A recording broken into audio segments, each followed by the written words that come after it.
Bastien, je me retourne vers vous.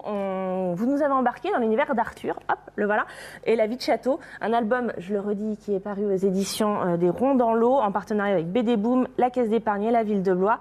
Arthur, c'est notre héros, un jeune trisomique de 12 ans qui passe sa vie entre son château, ça c'est l'école médicalisée où il passe sa semaine, et puis sa maison familiale le week-end. Vous êtes le scénariste de cet album avec, alors j'espère que je vais bien prononcer son nom, Enoch Nsangata.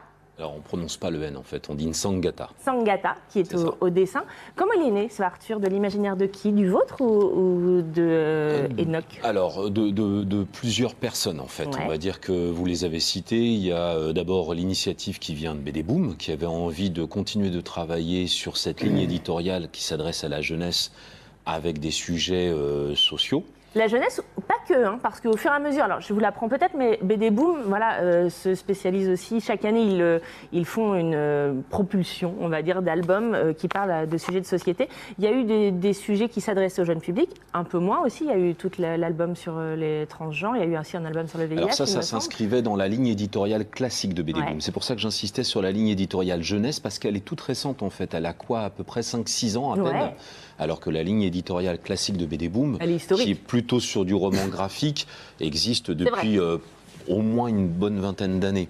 En fait, justement, comme on s'adressait à un public plutôt mature, on a eu l'idée, puisque BD Boom est aussi connu par le biais du festival pour sa journée jeunesse, de mettre en place une ligne éditoriale qui s'adresserait donc au jeune public. On avait commencé il y a à peu près 6 ans avec Gaspard et le phylactère magique, qui était un ouvrage plutôt avec une entrée pédagogique.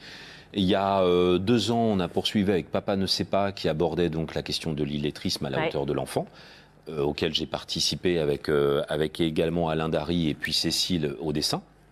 Et puis cet ouvrage-là, donc, où j'ai eu le plaisir de collaborer avec Enoch, donc sur l'écriture, effectivement, d'un jeune garçon de 12 ans qui partage sa vie entre le foyer de la maison, le foyer familial le week-end, et puis la semaine, il est effectivement placé dans un IME, donc une école spécialisée, et on voit un peu son quotidien.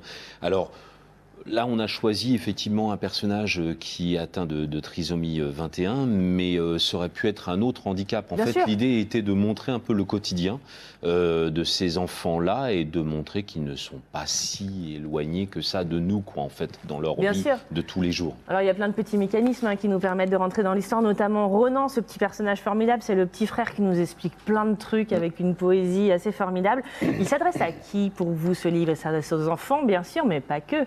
Non, je pense qu'après, effectivement, un adulte peut le lire. Alors, c'est vrai qu'on a quand même...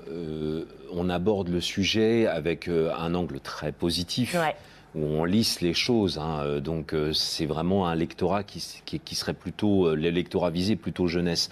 Mais après, on peut le lire à tout âge. Je pense qu'on peut commencer à le lire à partir de 7 ans en étant accompagné.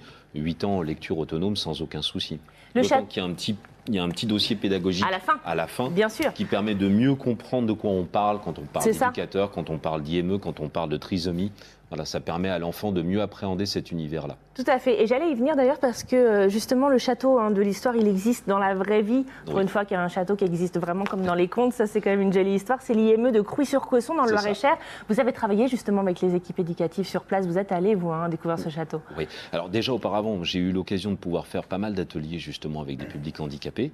C'est aussi de cette envie-là qu'est né cet album-là, l'envie d'aller plus loin avec ces publics-là. Et on a eu l'occasion de pouvoir effectivement entrer en interaction avec les éducateurs qui nous ont permis de rencontrer plus avant ces publics in situ, de pouvoir découvrir un petit peu les locaux, comment ça se gère, les lieux où ils vont plus vers les ateliers, les lieux où ils vont plus vers du scolaire. Donc il y a la possibilité pour nous de pouvoir vraiment pénétrer leur univers et d'essayer de le retranscrire au mieux dans cet ouvrage. Et puis une vraie démarche aussi de visibilité. Et je voudrais terminer là-dessus, juste un mot, mais c'est tellement cool quand on a un petit frère ou qu'on est soi-même trisomique de pouvoir se retrouver, trouver un personnage qui nous ressemble, héros d'une BD. C'est quand même assez rare pour pouvoir aussi aider à ça, c'est formidable. On espère effectivement que certains enfants qui sont dans cette problématique se reconnaîtront et auront en tout cas la fierté que la question de leur handicap soit abordée sous cet angle. Ça m'a fait penser au fruit Kiki, peut-être que vous connaissez, de Nébine. C'est une illustratrice et aussi une... Non, elle n'est pas illustratrice, c'est une écrivain aussi qui travaille sur la jeunesse, mais pour des handicaps physiques, là, pour le coup. Super bien, je vous mettrai en relation, chers amis. Arthur et la vie de château, le voilà, hein, il est là cet album, procurez-le-vous, là pour le coup, c'est vraiment un joli cadeau à faire. Si je puis me permettre. Allez-y. Ou la vie de château. Ou la vie de château, c'est vrai, je l'ai mal dit. Arthur, ou la vie de château, c'est donc aux éditions des Roues dans l'eau, avec BD Boom, avec la ville de Blois, avec la caisse d'épargne, et je crois que j'ai tout dit. Oui.